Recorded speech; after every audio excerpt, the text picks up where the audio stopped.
Você acompanha Jornal da Rede Alesp. O Jornal da Rede Alesp está de volta. Seguimos com mais informações aqui do Parlamento Paulista. E agora nós vamos falar novamente com a repórter Julie Stanzioni. Julie, quais são as informações que você traz então agora para a gente? Oi, Priscila, de volta aqui ao Jornal da Rede Alesp, falando sobre o ato solene que a deputada Alessi Brandão, do PCdoB, promove hoje a partir das 6 da tarde, que vai ser acompanhada pelo nosso colega, o repórter Fábio de Lima. E o ato solene é o lançamento de uma cartilha chamada A Luta Antirracista na Assembleia Legislativa. E olha só, eu falava há pouco com a assessoria da deputada Alessi Brandão e eles me contaram que justamente essa cartilha é uma reunião de proposituras apresentadas aqui no Parlamento Paulista entre, olha só que bacana, Priscila, 1985 e 2020. Então, são proposituras com relação a esse tema, a questão da luta antirracista e racial aqui no estado de São Paulo e também no Brasil. Vou até ler aqui o que a Carla, que é assessora da deputada Alessi Brandão, nos enviou aqui para a Rede Alesp. Mapeamos a produção legislativa a partir da abertura democrática com a criação da Constituição Estadual vigente, promulgada em 5 de outubro de 89 até a Constituinte em 87. E, para efeito de organização temática, eles colocaram nessa cartilha, então, proposituras com temas relacionados, claro, ao racismo, religiões de matizes africanas e território, cultura, trabalho, educação, mulheres negras e também sobre segurança pública. E, segundo, então, a equipe da deputada Alessi Brandão disse sobre essa produção da cartilha, que a partir das 6 horas será lançada, então, repetindo, nesse ato solene que a Rede Alesp transmite a partir das 6 da tarde, eles disseram que foi possível constatar que a partir, então, de eleição de negros e negras para o Parlamento Paulista, para o Parlamento Estadual, passou a haver um conjunto maior de leis voltadas, então, à população negra, e a gente sabe o quanto a deputada Alessi Brandão tem no seu trabalho essa questão da igualdade racial, da questão da religião de matizes negras. Então, é um ato solene não só para falar sobre o tema, mas também para lançar, olha que bacana, Priscila, essa cartilha que já reúne, então, todas essas proposituras dos parlamentares com relação ao tema. E é muito bacana porque isso acontece justamente, Priscila, um dia antes do dia que é celebrado o Dia da Abolição da Escravatura. Então, tudo a ver esse link hoje à tarde, que o Fábio de Lima vai acompanhar com amanhã, 13 de maio, que é o Dia da Abolição da Escravatura, Priscila. Muito interessante, Julie. E na semana passada eu gravei um programa, inclusive que ele já está disponibilizado ali no nosso canal no YouTube, que fala sobre a abolição inacabada.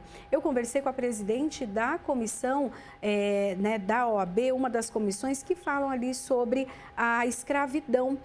Então, quando fala da abolição, infelizmente, a gente vê que ela ainda não acabou no Brasil. E essa discussão ela é necessária. Então, termos representantes negros aqui no Parlamento Paulista é algo essencial para que essas diferenças, a cada ano, a cada década, elas acabem ali diminuindo, O trabalho que você disse durou aí 5 anos, Foi um compilado de 5 anos ali de atuação. Mais até, viu, Priscila? De 85 a 2020. Nossa, então. De 85. Para ver, o que esse assunto, ele ainda é tão atual. Por mais, que tenham tantos anos aí já de acompanhamento, ainda é atual, ainda precisa de mudanças. É isso mesmo, Priscila. E também a nossa equipe de produção também já se movimenta para que amanhã, no Jornal da Rede Alesp, a gente tenha também repercussões com relação a esse Dia da Abolição da Escravatura, que é muito importante. Então, toda a nossa equipe empenhada com o que acontece no momento, Priscila? É verdade. E nós vemos também, Júlia, ao longo dos anos, o aumento do número de representantes negros na casa, né? Tanto que na última legislatura, então, nós temos alguns deputados ali, o deputado Douglas, a deputada Érica Malunguinho, a deputada Mônica, que vieram, então, com uma representação muito forte, até para aumentar ali a luta da deputada Alice Brandão, do deputado, também dos deputados que já atuavam aqui, né? Então, por exemplo, você disse dos deputados, Priscila, que também já atuaram aqui no Parlamento Paulista. Também nesse comunicado da equipe da deputada Alice Brandão, eles apontam, né, que apesar de poucos, esses parlamentares foram e são imprescindíveis para os avanços conquistados e por terem esse momento no Parlamento. Eles elencam alguns, por exemplo, Esmeraldo Tarquínio, Teodosina Ribeiro, Benedito Sintra, João do Pulo, Nivaldo Santana, Sebastião Arcanjo, José Cândido e Vicente Cândido. Então, a gente vê que são personagens que são importantes não só para a história dessa equidade e igualdade racial, mas também de luta pelo tema, né? Porque, como você bem disse, né, Priscila, é preciso falar sobre esse tema racismo. A gente sempre fala aqui na Rede Alesp, né, sempre traz esse tema recorrente nos nossos programas, na nossa programação, porque só se discutindo sobre o assunto é que a gente avança, não tem outro jeito. É verdade, Julie, muito obrigada pelas suas informações, pela sua participação de hoje. Lembrando, né, que trazer assuntos como este para dentro do parlamento são assuntos essenciais, né? Preciso políticas públicas para mudar essa realidade. Muito obrigada, ótimo dia para você. Para você também, bom final de jornal aí, Priscila. Obrigada, tchau, tchau. E a gente continua aqui com o Jornal da Rede Alesp. Olha, o Dia do Sargento foi lembrado com a entrega da placa do Legislativo Paulista ao comando do 1º Batalhão de Policiamento de Choque, Tobias Aguiar. A iniciativa foi do deputado estadual Tenente Nascimento do PSL e contou com a participação de integrantes da Corporação Militar. Confira na reportagem de Guga Mendonça. O deputado estadual Tenente Nascimento do PSL é autor da Lei 17.202 de 2019, que institui no estado de São Paulo, no mês de maio, o Dia do Sargento. O parlamentar prestou homenagem à graduação com a entrega da placa do Legislativo Paulista ao comando do 1º Batalhão de Policiamento de Choque Tobias de Aguiar, a Rota. A honraria traz homenagem também ao cabo da PM Flávio Flores, que na mesma data da lei foi morto em uma emboscada quando saía de sua casa para o trabalho. Flores não teve a oportunidade de ingressar na Escola Superior de Sargentos da Polícia Militar, mas foi promovido à graduação post-mortem. O Flores, ele não conseguiu pisar no solo sagrado do CEPAD, não é só academia, viu? Solo sagrado do CEPAD, que nós assim falamos. Mas conquistou, por ser um policial militar, a graduação de sargento. Então, o 4 de maio, por que nós escolhemos aqui também estar aqui hoje? O 4 de maio foi o dia em que nós perdemos um grande herói, o Flores, Sargento Flores. E é o patrono da lei. Sargento Flores é o patrono dessa lei. Então, é um orgulho para nós estar aqui hoje, entregando essa placa que vai lá para o Grêmio, do Dia do Sargento. O comandante da Escola Superior de Sargentos, Coronel Telmo Ferreira de Araújo, destacou a responsabilidade do sargento na corporação. Vocês têm uma responsabilidade muito grande. O sargento não é à toa que a gente fala que ele é o elo da tropa, a primeira linha de comandamento, de supervisão. E parabéns a vocês, deputado, mais uma vez parabéns, filho, parabéns. A placa em homenagem à graduação, que ficará no Grêmio do Batalhão da Rota, foi recebida pelo sargento Ricardo. Bom, parabéns então ao Dia do Sargento. Olha, nesta quarta-feira, dia 12, passageiros do Terminal Metropolitano São Mateus poderão tomar a vacina contra a Covid-19. Das 9h30 às 5 horas da tarde, os profissionais da Secretaria Municipal de Saúde de São Paulo estão à disposição para imunizar os grupos prioritários.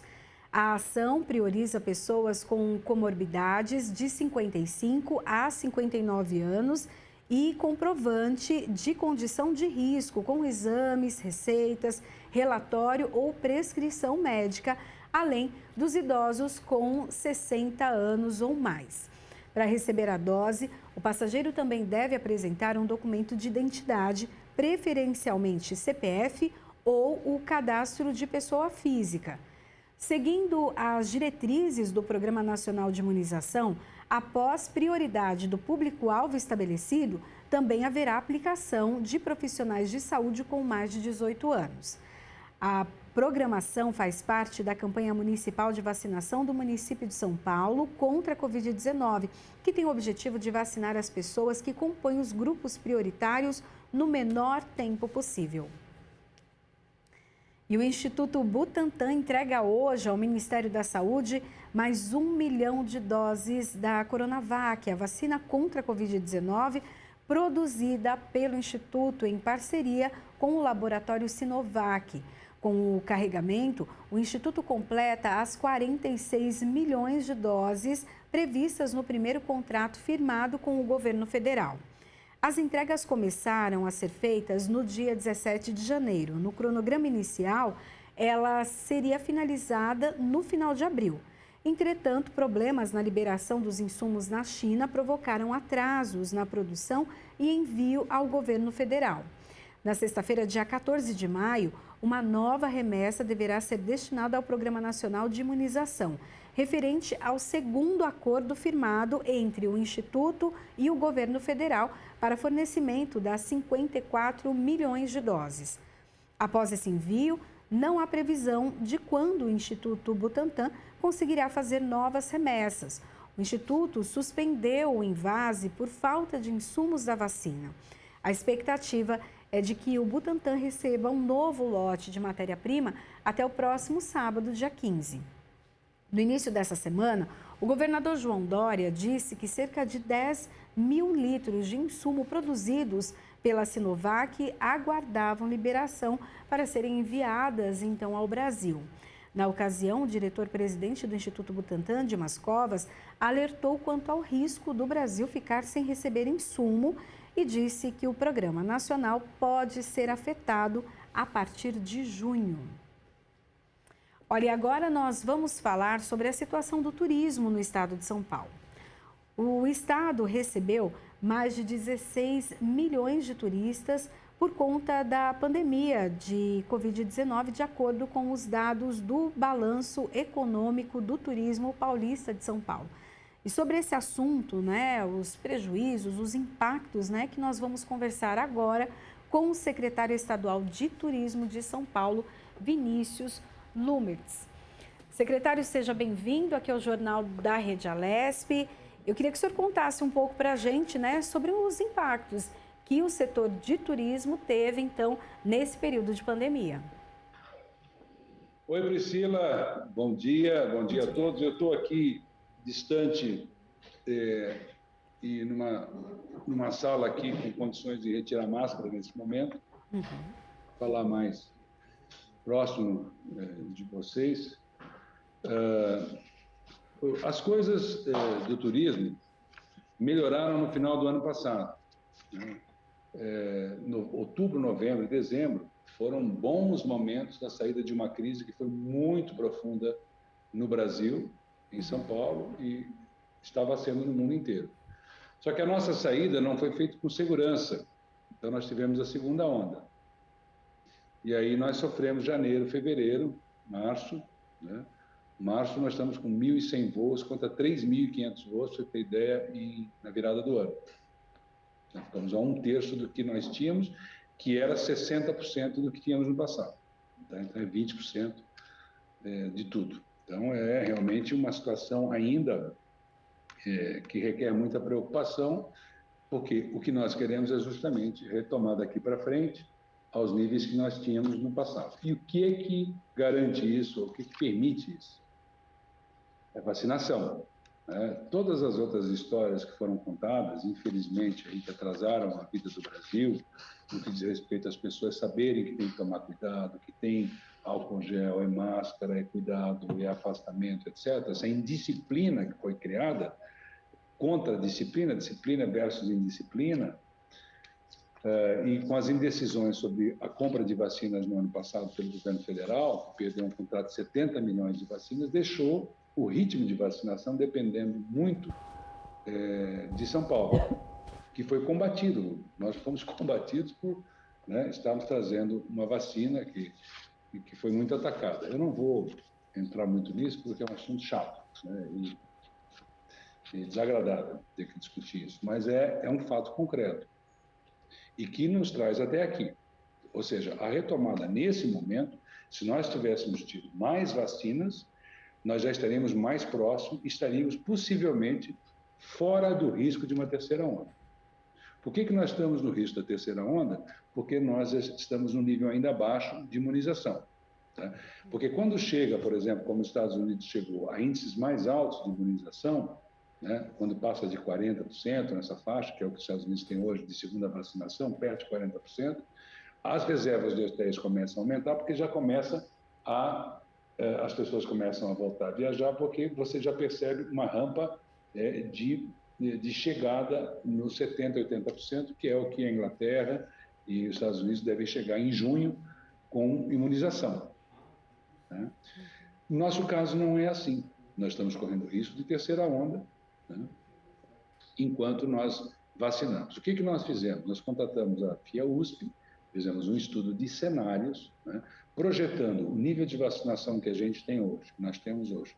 E isso é recalculado todo dia, porque depende do fluxo de IFA da China para cá, isso é uma dependência, depende da quantidade de vacinas que forem confirmadas das ditas contratações do governo federal, que uma hora fala em 510 milhões, outra fala em 180 milhões de vacinas, às vezes inclui a nossa Coronavac aqui de São Paulo, às vezes. Então, isso gera insegurança. O que a FIA-USP fez? Ela desbastou um pouco isso, e criou uma projeção intermediária que a gente chama de moderada. Nesse caso, nós estaríamos retornando ao turismo e chegaríamos no final do ano devendo alguma coisa relacionada a 2019. 2019 foi um ano fantástico para o turismo, com o nosso programa São Paulo para Todos. Geramos 50 mil empregos, crescemos 5,3%, botamos voos em 12 cidades do interior que não tinha voo, 700 voos a mais por semana, que culmina com esse projeto, inclusive, de privatização dos aeroportos, que estava incluído lá atrás. Aí, de repente, você vem com a pandemia, a gente perde isso, ou pelo menos grande parte disso, mas continuamos na estruturação. Muitos programas que não pararam. Distritos turísticos, rotas cênicas, crédito, tudo isso continua. Bom, e aí o cenário positivo? O cenário positivo é se confirmarem essas coisas, inclusive a nossa licença pela Anvisa para fazer a Butanvac aqui. Isso é muito importante. Nós fizemos a Butanvac aqui, nós utilizaremos a fábrica da H1N1 e nós produziremos em cada 12 meses, 100 a 150 milhões de vacinas de forma autônoma no Brasil. Então, isso muda. Quando entra? É isso que os cenários varia nos cenários. Esses 100 milhões, que é uma boa notícia da Pfizer, pelo governo federal, quando entra? Então, os cenários eles vão se alterando conforme a entrada. E a Sputnik, quando entra?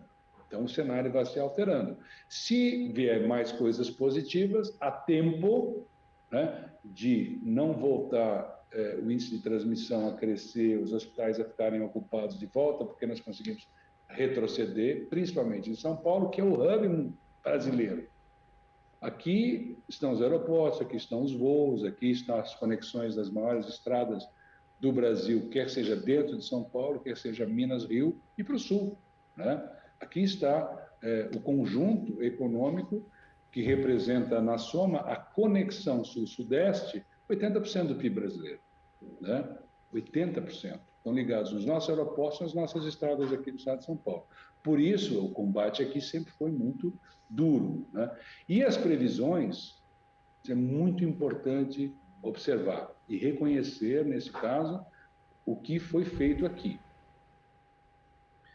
Quando aquele Imperial College de Londres e algumas universidades inglesas disseram que o Brasil ia morrer mais de 1 milhão de pessoas se o Brasil não prestasse atenção, havia gente no governo federal que dizia que era uma coisa muito pequena, que não ia ter grande importância, que seriam menos mortes do que qualquer gripe, bem menos, etc, etc.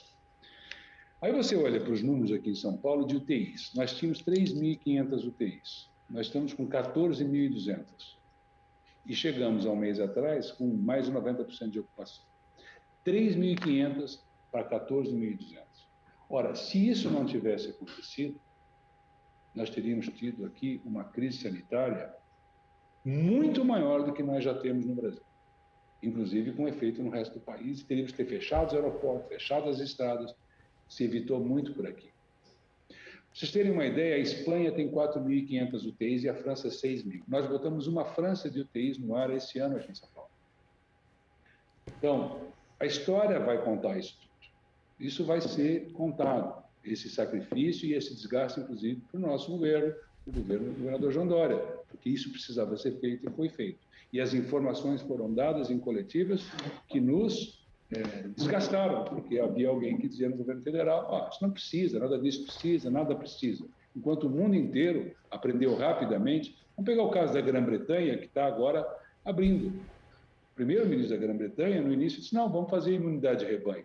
Ele recuou. Né? Por quê? Porque, infelizmente, esse vírus se propaga dessa maneira.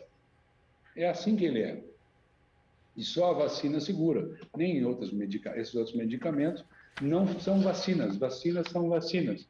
E medicamentos para atenuar existem de acordo com aquilo que os médicos preconizarem para cada pessoa, com as suas características. Né?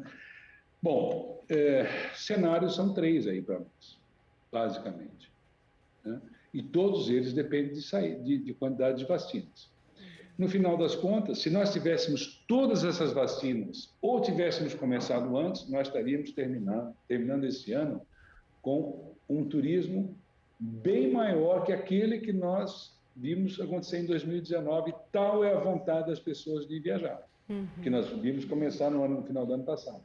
Sim. E que nós observamos hoje na China, que soube melhor combater, né, que está com 230 milhões de viagens esse ano programadas, contra 195 milhões de viagens de 2019. Ou seja, nós aqui, se tivéssemos iniciado a vacinação antes, ou se todas essas que estão programadas entrassem agora, nós teríamos um crescimento enorme de empregos, 20, 30 mil empregos a mais, recuperando os 128 mil que nós perdemos, né?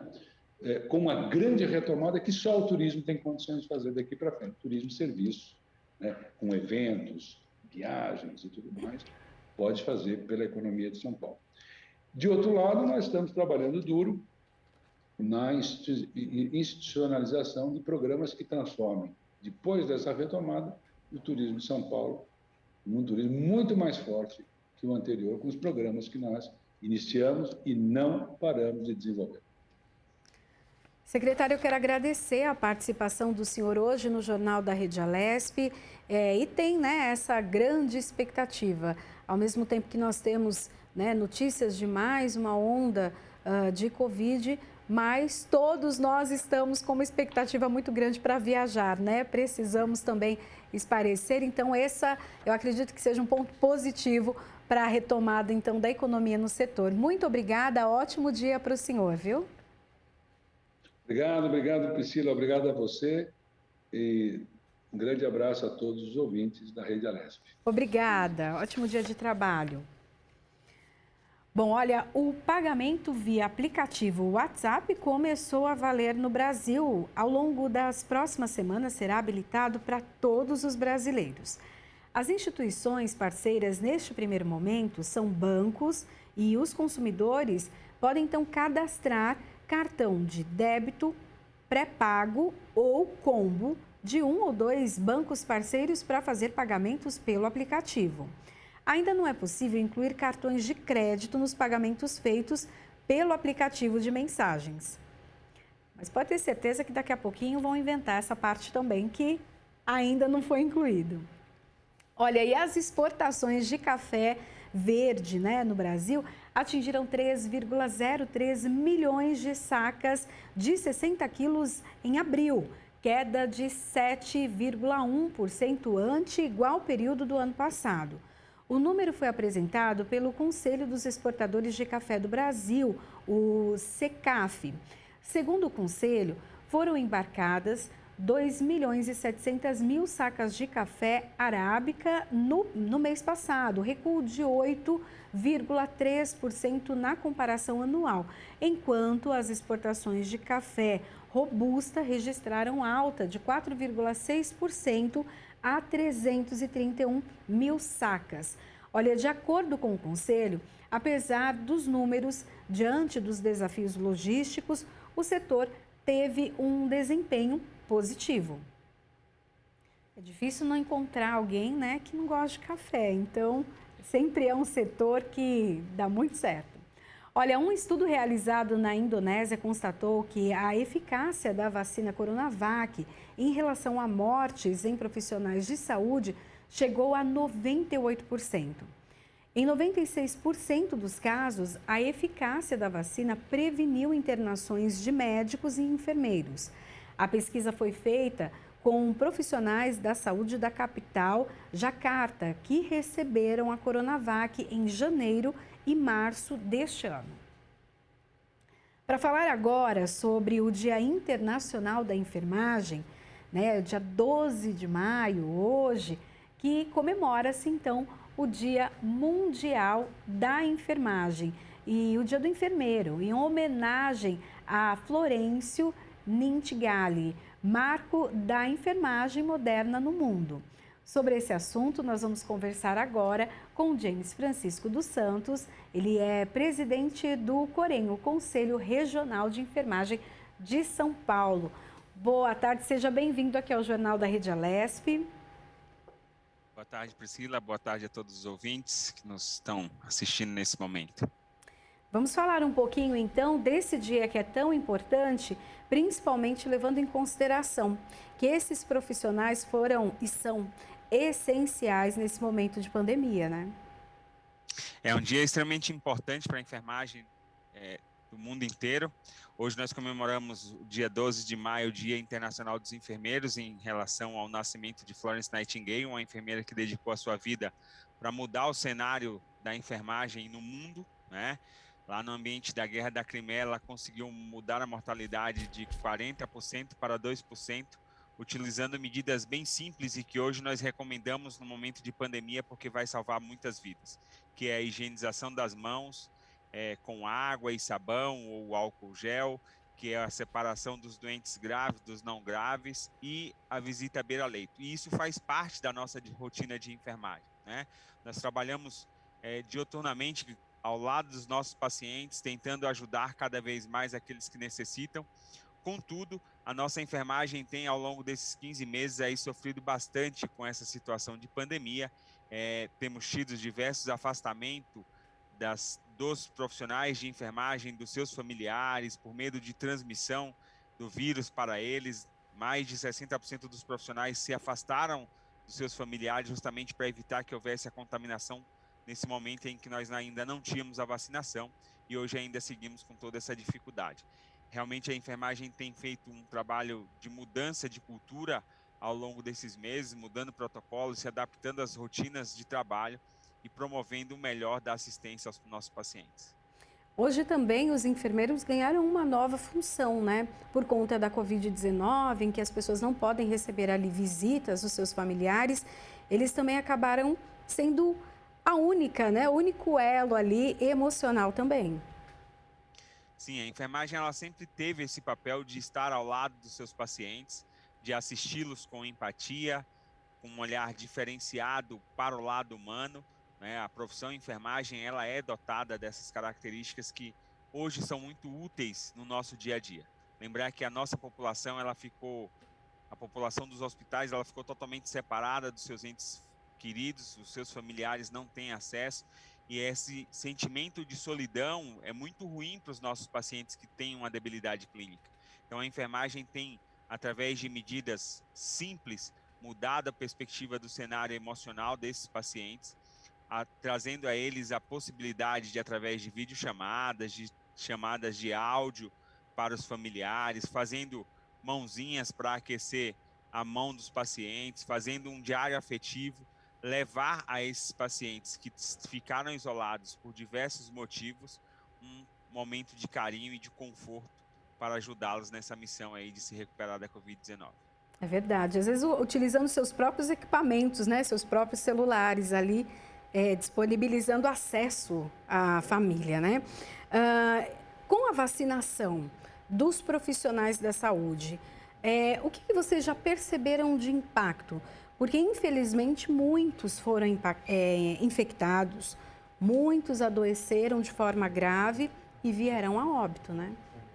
Sim, tivemos muitas baixas ao longo desse período de pandemia. O Brasil é um país que mais teve morte de profissionais de saúde no mundo, né? Nós perdemos aí um número ainda subestimado, porque nós não temos dados fidedignos dessa constatação, mas nós perdemos mais de 700 profissionais de enfermagem ao longo desse período de pandemia. E, consequentemente, a vacinação ela vai começar a produzir uma mudança das características tanto para os profissionais quanto para a sociedade, quando maior número de profissionais forem vacinados. Hoje fizemos uma pesquisa que foi realizada, uma sondagem que foi realizada pelo Corém São Paulo, voltada para a vacinação, e nós tivemos aí que do número de profissionais, apenas cerca de 75% a 80% desses profissionais foram imunizados. Mas de um contingente de 550 mil profissionais, apenas 12 mil profissionais participaram da nossa entrevista, da nossa sondagem, que é um número que pode se traduzir de forma significativa, mas a gente entende que o número pequeno de profissionais que nós temos em relação à população ainda não é o suficiente para nos dar a garantia de que isso vai mudar o cenário de mortalidade. Além do que, como se dizem em todas as pesquisas, como se é colocado no mundo científico, quando nós atingirmos 70% da nossa população vacinada, é que nós começaremos a mudar as estruturas da sociedade quanto à vacinação e ter aí resultados bem positivos. E ainda resultados muito incipientes para garantirmos que essa vacinação dos profissionais tem trazido a diferença. Ainda com tudo isso, é possível dizer que hoje é um dia de comemoração? Com toda certeza. Nós jamais perderemos o foco da nossa profissão, que é a busca pela valorização, a busca por uma condição adequada de trabalho, por situações de ter um piso salarial. Hoje nós temos aí no Senado sendo tramitado o PL 2564 de 2020, de autoria do senador Fabiano Contarato, e nós lutamos para que a representatividade política que se tem hoje no cenário legislativo possa nos ajudar a colocar causas como essa e que a sociedade nos apoie e nos dê a oportunidade de ter aprovado, porque certamente vai aumentar o nosso fator de comemoração, né?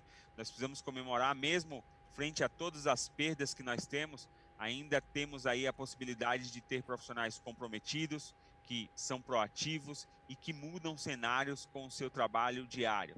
Então, é motivo de comemoração, sim, para a enfermagem no dia 12 de maio, para celebrar a vida, para celebrar as ações que a enfermagem tem feito em prol da sua própria condição e da condição da nossa sociedade. E de que maneira o poder público pode ajudar também a diminuir, né, os impactos em que essa profissão sofre já ao longo dos anos? Nós sabemos que os enfermeiros acabam tendo turnos muito longos, né? Não só durante esse período de pandemia, mas normalmente, né? Quando a gente conversa com alguém da enfermagem, sempre comenta sobre isso. Turnos muito longos, muito cansativos, muito exaustivos.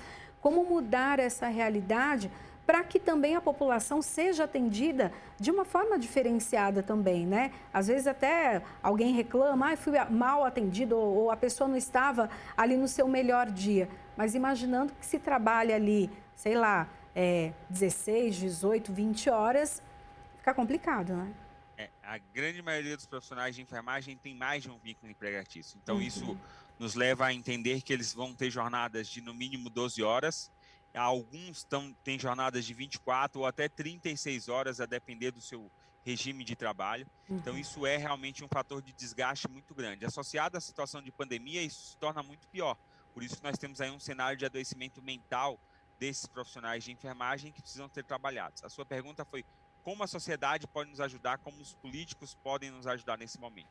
Certamente, o que a enfermagem busca, não só desde o ano de 2020, mas desde 2000, nós temos o primeiro PL que foi colocado no ano de 2000 no ano de 2000 para a votação do nosso piso salarial e da nossa jornada de 30 horas. E assim como os outros 14 que vieram depois deles foram apenas tramitados e não foram votados, nem na Câmara dos Deputados e nem no Senado.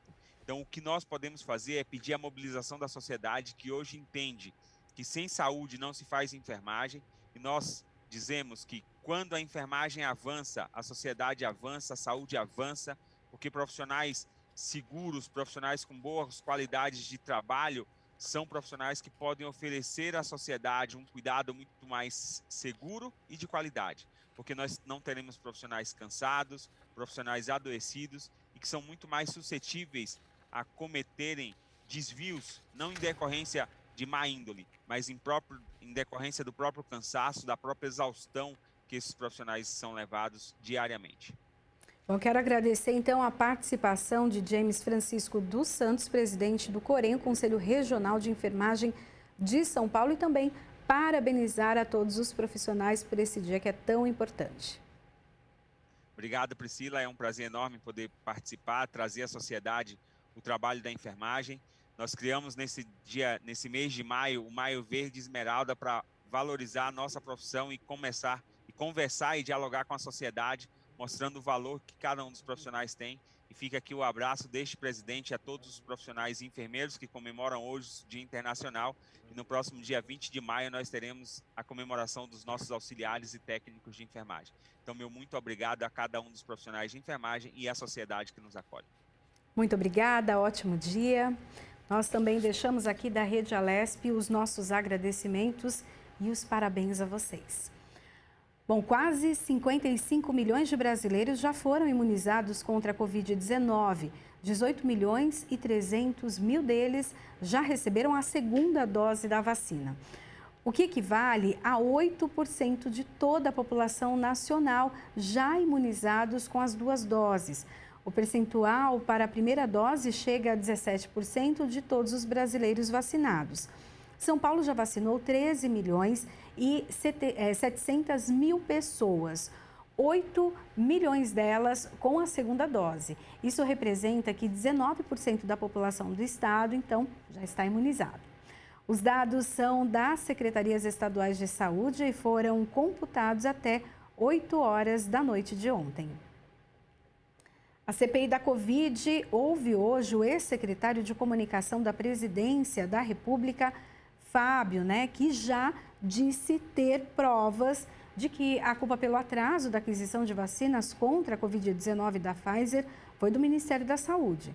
O depoimento é um dos mais aguardados pelos senadores que esperam que ele apresente documentos e registros que comprovem a alegada responsabilidade do Ministério da Saúde durante a pandemia. Segundo o ex-secretário, a Pfizer enviou uma carta ao Ministério com a proposta, mas não recebeu resposta.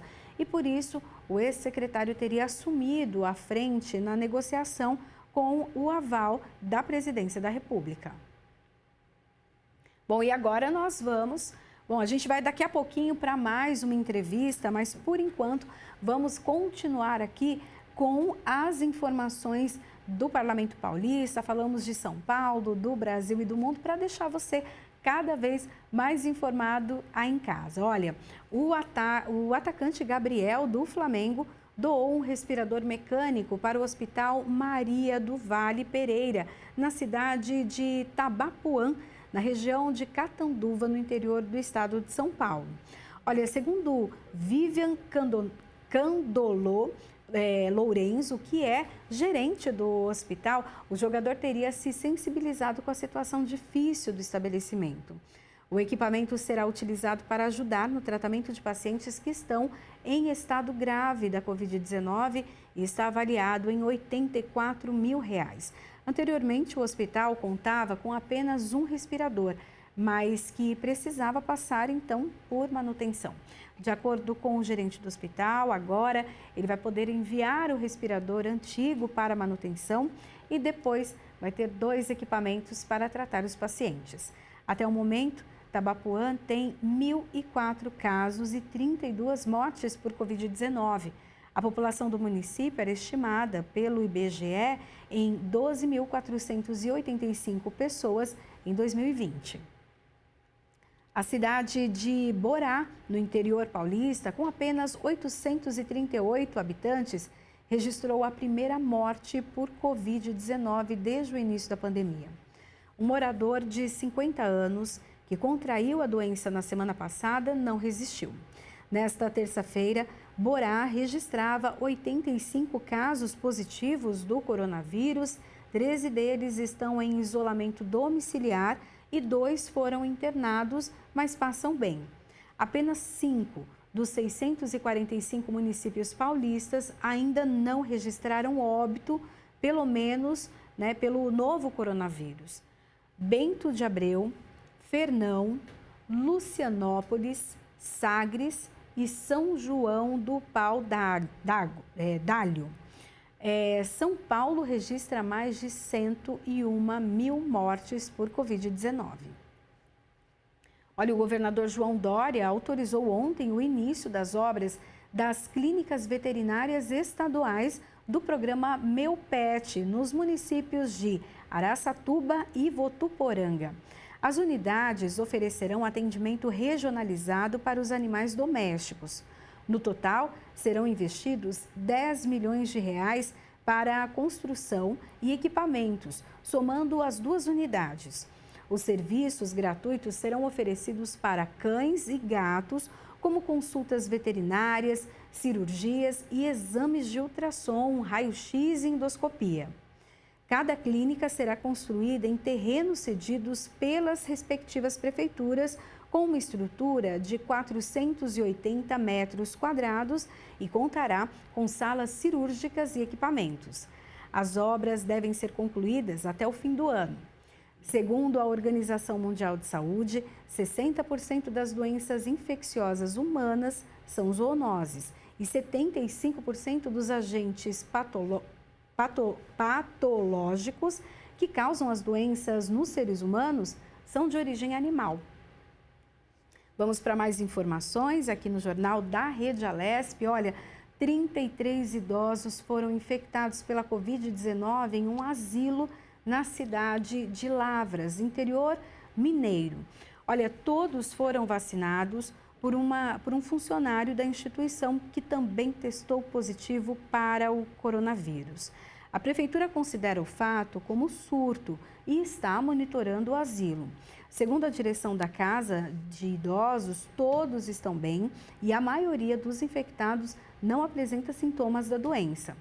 A origem dos casos, segundo o asilo, ainda é desconhecida. Um óbito foi registrado, mas ainda não foi confirmada a causa da morte. É uma situação preocupante, mas ficamos felizes então que os idosos passam bem na sua grande maioria e desejamos a todos um restabelecimento rápido. Vamos para mais informações? Olha, porque o deputado Jorge Wilson, xerife do consumidor do Republicanos, destinou uma emenda parlamentar de R$200 mil a uma ambulância 0 quilômetro para a Prefeitura de Mairiporã. O valor da emenda será utilizado para o custeio na área da infraestrutura, no setor de pavimentação de obras, e a ambulância ajudará nesse processo delicado, de que enfrentamos a pandemia, já que é um instrumento essencial nos hospitais. O parlamentar destacou que vai lutar sempre para que o cidadão tenha os seus direitos garantidos, além de ser muito importante o apoio e o envolvimento com os municípios do interior do estado. Agora nós vamos com mais uma entrevista. Nós vamos falar sobre outra comemoração, feita hoje também no dia 12 de maio, Dia do Policial Militar Feminino.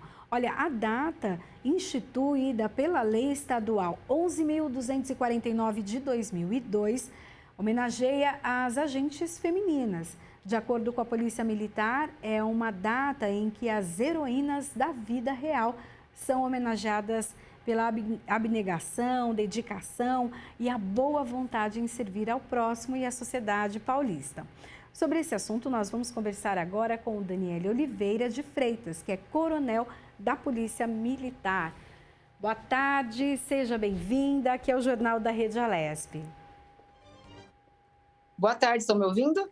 Sim, estamos sim. Em primeiro lugar, né, parabéns, então, por esse dia. E eu queria que a senhora contasse para a gente um pouco das conquistas, né, os avanços, então, desses últimos anos para as mulheres oficiais. Então, como você disse aí, né, a data é comemorada no dia 12 de maio, né? Em 1955, nós tivemos as 13 primeiras mulheres que ingressaram na Polícia Militar do Estado de São Paulo.